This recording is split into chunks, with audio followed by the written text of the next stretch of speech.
Okay, so I'm taking off my Rico hat now, and I'm putting on a different hat, which has to do with my, as some of you may know, my title with the SCA is the Chief Research Officer, and Rico is part of that initiative, our research initiative, but the research initiative that we have goes farther beyond this conference. But let me start with Rico itself.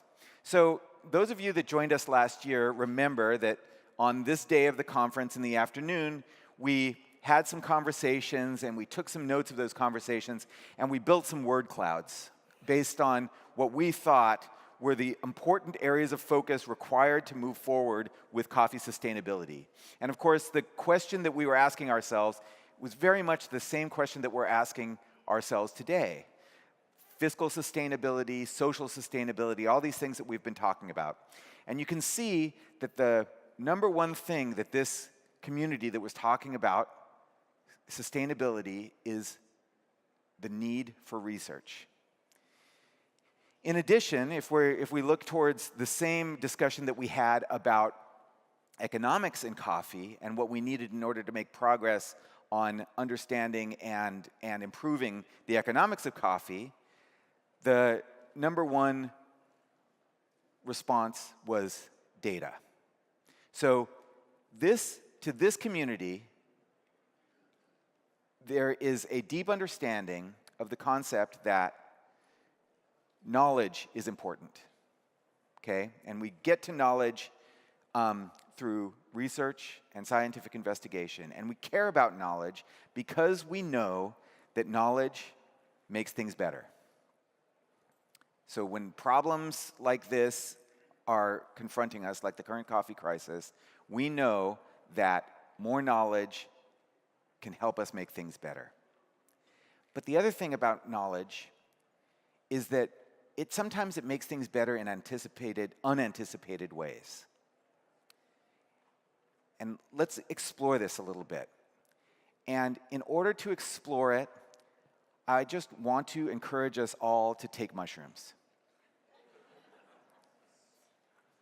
I didn't mean these kinds of mushrooms. I meant these kinds of mushrooms. And I mean, let's take mushrooms for example. So in the mushroom industry, there's an organization much like ours. It's called the Mushroom Council.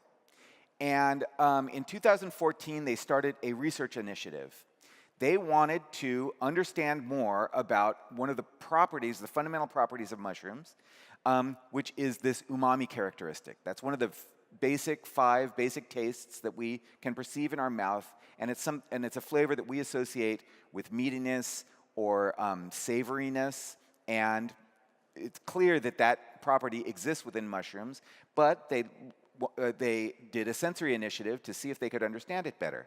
And this led to some scientific publications, including this one by Miller et al., talking about the flavor-enhancing properties of mushrooms in meat-based dishes in which sodium has been reduced and meat has been partially substituted with mushrooms. Okay? So this is a dense sort of sensory scientific treatise, but notice what they're talking about. They're talking about understanding a little bit how mushrooms and meat might go together and enhance one another, and something about reducing sodium and something about substitution. So what the Mushroom Council did is they took that scientific output and they put it into lay language for their community and explained the results of this scientific study. This turned into somebody in the mushroom community said, wait a second, this has taught me something. This teaches us that if we take mushrooms and we chop them up really fine, the same size as meat, the meat particles in ground meat, and mix them with ground beef, we're going to get a good result because that's what the research said. And this initiative that was based on mushroom research, sensory research, turned into itself a newsworthy item in the scientific community. Because now we're making a marketing initiative called The Blend, is what they called it, and we're turning the scientific research into something that's marketable and of use to the mushroom industry. So in 2015, a year after the scientific research initiative started, and they had that initial publication of the scientific paper, they launched this blend initiative, and the next year, in 2016, the mushroom sales in the United States hit an all-time high.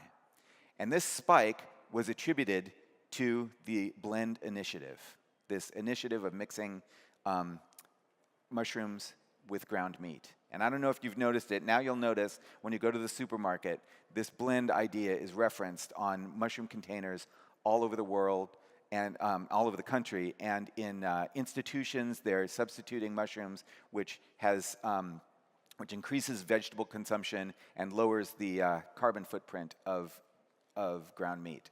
So that's a success story of how the mushroom industry, through a research initiative, had this unanticipated consequence of positive market activity for the mushroom industry.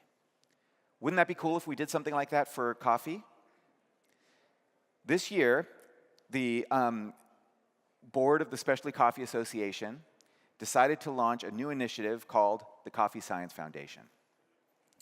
And here's why.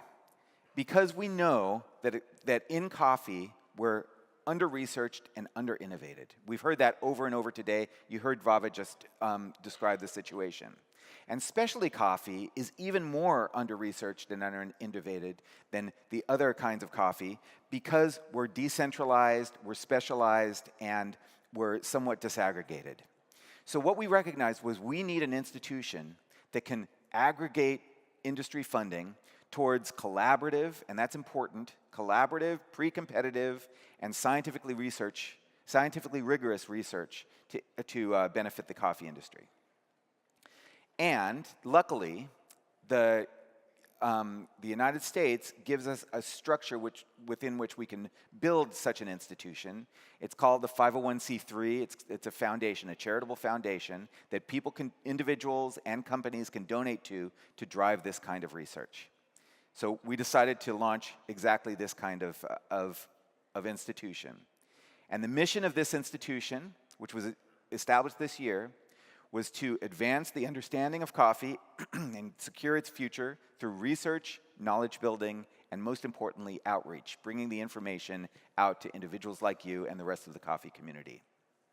So I've been talking about this to many of my colleagues, and I get the number one question, and that is, didn't we do this already with WCR? And it's true, WCR has done an amazing job over the past years driving research, knowledge building, and understanding. However, one of the strengths of WCR is their laser focus on understanding genetics and driving that project in coffee. And you're going to hear more about that in just a minute. And that's super important, and it is indeed probably the most critical issue facing our scientific issue facing our community right now. But it's not the only issue. We just talked in the last session about consumption, so we need to do more consumer research, more consumer understanding, more sensory research and sensory understanding, research on roasting and other kinds of post-harvest agricultural practices that are outside of the scope of WCR's work. So what we've done is we've envisioned an institution that can partner with institutions like WCR and help us drive progress in all of the other fields of scientific investigation. So the question then becomes how it works. So the idea here is that everybody in the room, institutions,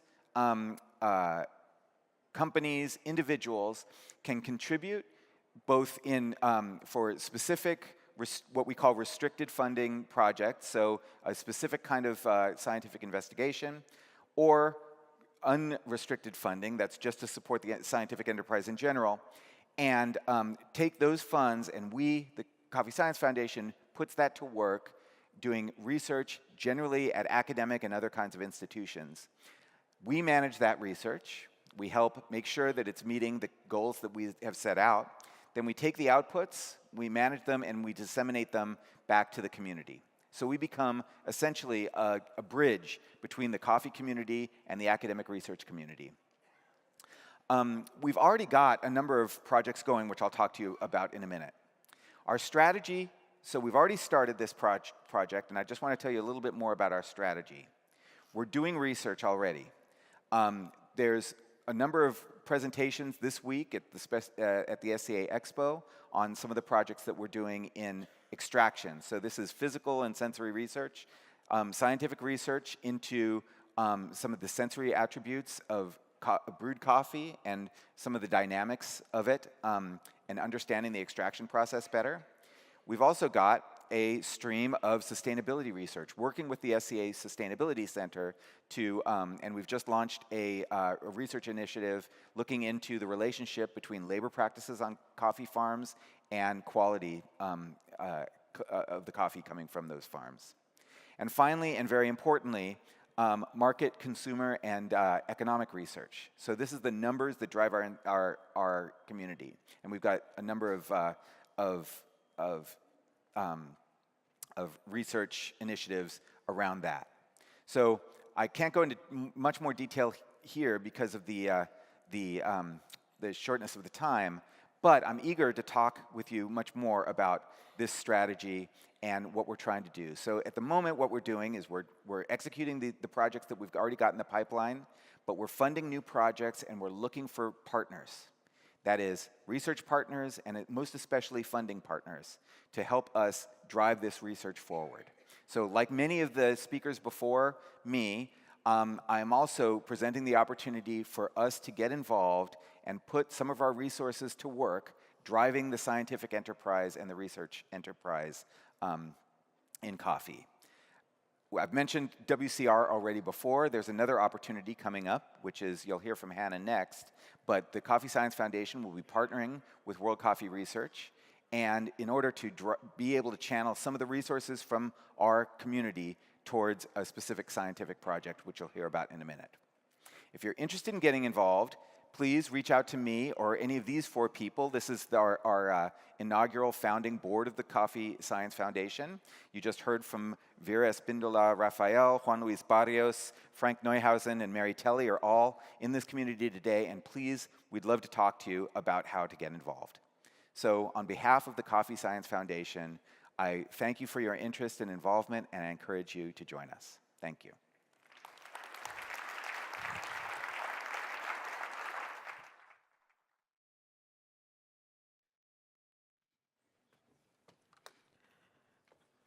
All right, thank you, Peter, and that's all very exciting stuff. So, coffee genetics and the environment that the coffee thrives in, how does that influence the final flavor of the coffees that we drink? So up next, I'd like to invite Hanna Neuschwander. She's the communications director of the WCR to share more on their findings, on the research that they've been carrying out in this regard. Hanna, welcome.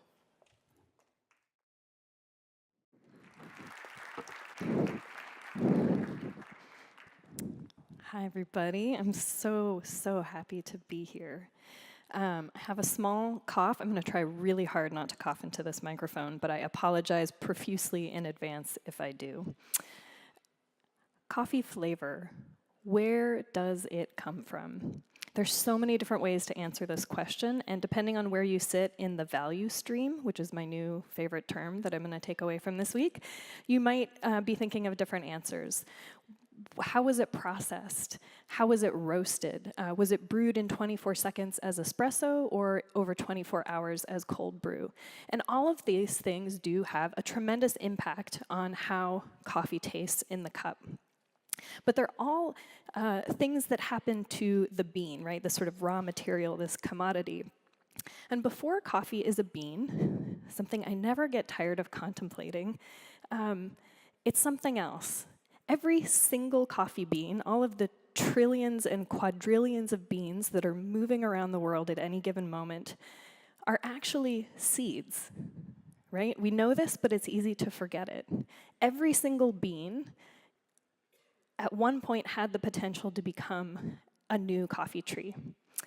And that leads us to a different kind of lens or answer to this question of where does coffee flavor come from, right? Inherent in the bean is a genetic potential. The seed contains the blueprint, the possibilities for what coffee can taste like. We know that that genetic potential can be expressed in different ways. Not every single coffee that's a geisha is going to taste the same. Where it's grown, the environment in which it's grown, matters and has an influence on how that potential is expressed. The same way that all those other downstream things can have an impact on how that potential is expressed, the roasting, the grinding, etc. Scientists call this this interaction between genetic potential and how that potential is expressed based on different environments, the genetics by environment interaction, right? Most of us have a kind of general loose understanding of the fact that this exists and it's true, and I'm going to show you an example from coffee. So here you have some data from a trial site in Peru where we're looking at a number of different varieties and how their early vegetative growth is going. So this is things like how tall is the tree, how wide is the stem. And we can see, you see this sort of spaghetti soup in the middle. There's lots of varieties, but two seem to be doing pretty well here. First, you have the big, thick orange lines representing the Mundo Novo variety. This is a variety from Brazil. And it's doing pretty well, better than the others. But even better than that, you have this kind of exciting looking blue line way outside the rest. This is an African variety called K7. So this is really cool, right? We can clearly see that K7 seems to have a really high genetic potential for, at least in early growth, good vigor. I should say that the data from this trial is just from very young trees, less than a year old, so we're not drawing any firm conclusions yet, but we're sort of excited by the possibilities we see here. So let's look at the same varieties, though, in a different environment. We're going to go to, I think, Zambia. Very different environment. Much hotter, much drier. And we can see that the Mundo Novo, that orange variety, has a kind of similar looking profile, but all of a sudden the K7 looks very, very different, right? It's not way better than, it's actually kind of a little bit worse than the K7. When we look at these two things together, it shows us very clearly that there is a genetics by environment interaction happening. That K7 has a high genetic potential, at least where early growth is concerned, but that it's not expressed the same in different environments, right? So this is cool, I guess, to understand this. Why does it matter? It matters because looking at this kind of data can help us see very clearly that different varieties can be optimized for different environments. That some varieties are going to perform better in some places, but also that some varieties are going to have good performance across a large range of environments. And that's important in coffee because we don't really have the infrastructure in coffee to have very niche-y, specialized varieties for micro-regions yet. I hope that we'll get there one day, but oftentimes we are looking for varieties that will perform well across a large range of environments. Okay, so we can see that genetics by environment interaction exists for coffee. We have a sense that it might matter, that if we can choose varieties that are optimized for a certain environment, not just today, but maybe for future environments as well, that that could probably help producers a lot. But one of the other things that we think is probably true is that this genetics by environment interaction, when we talk about optimizing, we can see, okay, early growth vegetation measurements, yes, we can optimize for that. Yield, we can optimize for that. Can we optimize for quality? Is there a genetics by environment interaction for cup quality? And how does the genetics by environment interaction impact what a coffee tastes like?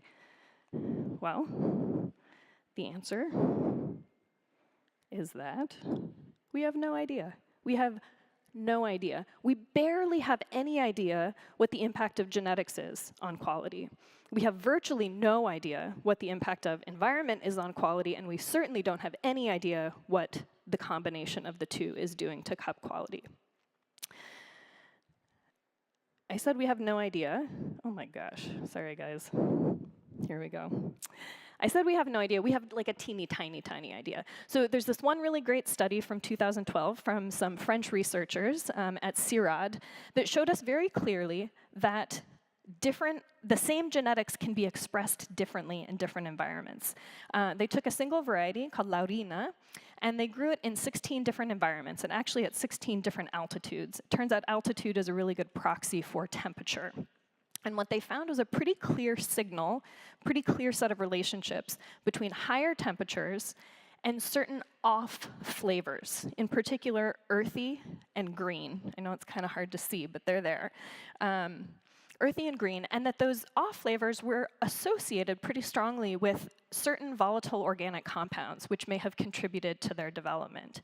So this study gives us a pretty interesting idea that this is a question worth pursuing, but it's just one variety. What if we added a huge fourth dimension to this? What if we looked at lots of varieties in lots of environments and tried to untangle what are the relationships between the underlying chemistry that's either being expressed or not expressed because of those different environments, and then at the end, what shows up in the cup? What is the coffee actually tasting like? What are the particular flavors and aromas that are being expressed? When I think about the sort of magnitude of that problem, it brings me to one of my favorite examples of sort of modern mystery solving and sleuthing. What you see here is a tablet, an ancient tablet, was discovered in 1900. Turns out to be what we now call a language called Linear B. But at the time that these tablets were discovered, there were about 200 of them, and researchers and the archaeologists that found them had no idea what language it was, and they had no idea what the script was. It's what we call sort of a black box or a locked room mystery. How do you solve a mystery like that?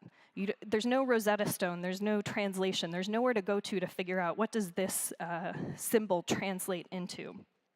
It turned out that the solving of this mystery, of cracking the code, what is Linear B, was something that took over 50 years and involved dozens of different disciplines, archaeologists, linguists, and dedicated amateurs.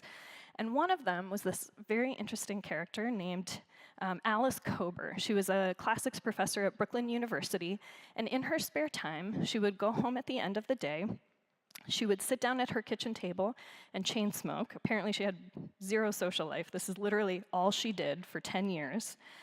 She wrote down every single character and every combination of characters that could be found on the 200 tablets that had been discovered, and she methodically categorized them on 180,000 slips of paper. And then she did manual statistical analyses to look at the relationships between these symbols. How often did certain combinations appear in a given order?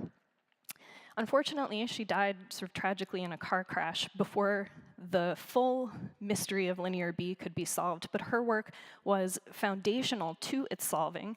The code was cracked 2 years later by a guy named Michael Ventris, who, of course, got all the credit until a really awesome biography of Alice Kober was published a couple years ago that kind of highlighted her contribution. One of the things I love about this mystery, this sort of the story of the solving of this locked room mystery, it represents one of the kind of true a significant intellectual achievement of the 20th century that's really underappreciated. It really shows the power of how looking at the relationships between things, using statistics to uncover these relationships can be an incredibly powerful tool.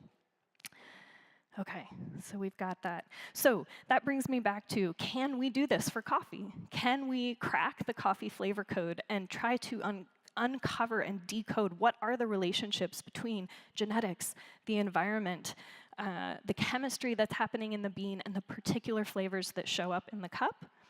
I think the answer is yes. It's not going to be easy. We don't know what region of the genome or what genes are involved in the production of particular flavors. We barely know which chemicals are associated with which flavors, and we certainly don't understand how the environment is interacting with those genetics, but I think we can find out. And the really cool thing is, we couldn't have found out until now. We needed a certain set of tools at our disposal that didn't exist until literally this year. One of them is that if you're going to look for genetics by environment interaction, you need to have the same genetics in many environments, right? Starting in 2015, it was one of the very first things we did at World Coffee Research. We started building this platform. It's called the International Multi-Location Variety Trial. We went to 11 countries and partners, and we collected a basket of 30 different varieties, some of the best varieties in the world. And we took them to 22 countries, and our partners at National Coffee Institutes in those 22 countries, and we put them on scientifically designed trial sites. So these are, every variety is, there's a row of 10. There's 3 replicates, which are randomized. It doesn't really matter, but I'm telling you this because when you have trial sites like this that are replicated and designed in this way across the entire world, you can do statistical analyses and get real results. It's not just a variety growing on a farmer's field and you're not controlling for other variables. So this exists now. These trials started going in the ground in 2016. Some of those trees are just beginning to produce their first harvest. This is a site in Nicaragua. Here's our most recent trial in Rwanda. Here's another one. I'm just showing a couple pictures so you can get a feel for how these trials and how the environments visibly look different, right? Another Nicaragua. We also have a trial in Kenya, in India, and my personal favorite, even though it doesn't look like very much, is this trial in Zambia. This trial in Zambia. The reason I'm really fond of this trial in Zambia is because it's in a very hot, dry place. The environment of this trial in Zambia looks a lot like what we predict the environment will look like for many coffee-growing regions in 50 years. So varieties that do well in this trial may end up being very good bets for farmers who are going to be dealing with the consequences of climate change in the future. I love this trial. So as I said, these trees are pretty new. They just are starting to produce their first harvest. This is a picture from the first harvest off our Guatemalan trial. And at every one of these sites, we're taking super rigorous data collection together with our partners. So we have all sorts of weather data, temperature, rainfall. We have meticulous data about how the plants are growing. So the spider graphs I showed you earlier are plant growth measurements, literally counting how many cherries come off of each tree and weighing them out. So we have a platform for examining genetics by environment interaction that has never existed before in the world. And I should also just pause and say that most of these varieties have not been available, not just in those environments, but in these countries where they're growing. Most coffee countries have a small handful of varieties that have been tested and are available. This is bringing a huge new basket of genetic diversity to these countries and working together with the formal partners in those countries, the National Coffee Institutes, which are really responsible for making new varieties available to farmers. These are not informal, casual trials. They are formal, and they involve all the right people. Okay, so we've got the platform. Now we need some tools. So if we're going to look at chemistry, the thing that we're especially interested in, go backwards a little bit, is volatile organic compounds, right? We're interested in other chemistry too. We're interested in caffeine content and lipid content and triglycines. But volatile organic chemistry, these compounds are the things that are producing those unique combinations of flavors and aromas. So we've known how to measure VOCs for a long time using machines that look like this, but it's not a lot of places in the world that are used to testing coffee in this way. So that's one tool we need at our disposal. Another tool that we need is an objective, repeatable, measurable system for looking at what are the actual flavors and aromas present in a given sample of coffee. Cupping is a really wonderful tool, but we now know through good, rigorous research that it's not very replicable. Different cuppers give different answers. Sensory descriptive analysis is a process where trained tasters, professional tasters who are trained and calibrated on a particular methodology, use a tool called the World Coffee Research Sensory Lexicon or other lexicons, and they can take a coffee sample and they can evaluate what flavors are present in it and at what intensity level.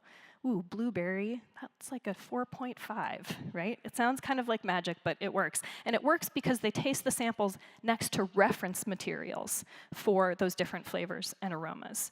Okay, this tool, again, new, didn't exist. It was published in 2015.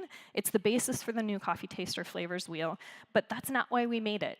We made it to do this research, this kind of research. We needed a tool like this to be able to produce the kind of data about what is going on in the cup of coffee, to work backwards to what are those causes. Okay, so you've got the platform, you've got the tools. Now you need a way to link it all up, right? You need a place that can take those samples of coffee and that under one roof can do the chemical analysis, can do the sensory analysis, and ideally can also do an industry-relevant analysis. So yes, what does it taste like, but also what value do you assign it? That could be cupping scores. How do you rate the value of those particular combinations of flavors? Again, a thing that didn't exist until very, very recently. This is a schematic drawing of the new UC Davis Coffee Science Center, which is going to have all of these capacities under one roof, which is very rare. So, a way to link it all up. Peter previewed this, but I'm here to announce, I'm very, very excited to be announcing a new collaborative research project from the Specialty Coffee Association, the New Coffee Science Foundation, UC Davis Coffee Center, World Coffee Research, and a really significant missing group of logos here that I am chagrined is missing are the logos of all of our country partners, every single one of those national coffee institutes that is helping execute these trials across the world, and without whom none of this would be possible. So, how's it going to work? We are going to take a subset, we're not going to look at all 30 varieties, a subset of 12 varieties that are have good genetic variation and high potential quality. Some of them are more traditional varieties like Pacamara, SL28, Gesha. Some of them are very new varieties, F1 hybrids like Centro Americano and Mundo Maya. Growing in 12 countries, it'll actually be 16 sites, so that it'll end up being closer to 200 coffee samples that we're looking at from these particular trials. Exhaustive data collection at every trial about different components of the environment. Harvesting, keeping every single lot totally separate, shipping them to UC Davis Coffee Science Center for storage, careful storage, roasting, sensory evaluation, chemistry evaluation, industry evaluation. It's going to generate a tremendous new data set that is going to be looked at by researchers at UC Davis, researchers at World Coffee Research, and also the underlying data is going to be made available for any researcher in the world who wants to make use of it. This is the work that we do. It's pre-competitive and it's open source. So if you're an aspiring PhD out there who's interested in genetics or sensory science, this could be a really cool project to plug into. So I think that this truly is the coffee version of linear B. I don't know if anyone else out there sees that coffee bean in the middle. I saw that and was like, whoa. It was pretty cool. How did they know? But it's not just, what I want to emphasize, especially in the context of the conversation we've been having over the last couple days, it's not just like a cool, shiny project. Where does coffee flavor come from? This actually has the potential to generate tremendous value. For roasters, yes, we're going to have a data set, a library that's going to tell you where can you go in the world to find particular combinations of flavors. Which varieties are going to be producing those flavors in which environments. That's tremendously valuable. But we're also going to have the ability to look at which varieties are optimized for flavor in which environments. I failed to mention this earlier. We're not just going to be looking at filter coffee. We're also going to be doing this evaluation on espresso, which feels extremely relevant and new. We're going to be able to see, are there particular environments where particular varieties are producing particular qualities that are ideal for espresso? Can you imagine how, if you were a farmer in one of those environments and we could kind of hone in on that, the sort of value it might produce for you? If it's hard to imagine this, just think of an example that you're probably all aware of, which is geisha in Panama. Gesha is a variety that was out there. It was known, it was grown in farmer fields, but it took finding the exact right environment for that genetic potential to be expressed in the way that we've all sort of that has become lionized, right, in the industry. And think about how much value that has produced for Panamanian coffee farmers. It's very possible that there would be 0 coffee farms in Panama right now if geisha hadn't been rediscovered when it was. And think about how we may be able to home in on and create new opportunities for identifying the right variety in the right environment for producers. So this isn't just a shiny, fun thing to do. It really is, I think, has the potential to be transformational for the specialty coffee industry in particular, for farmers, for roasters.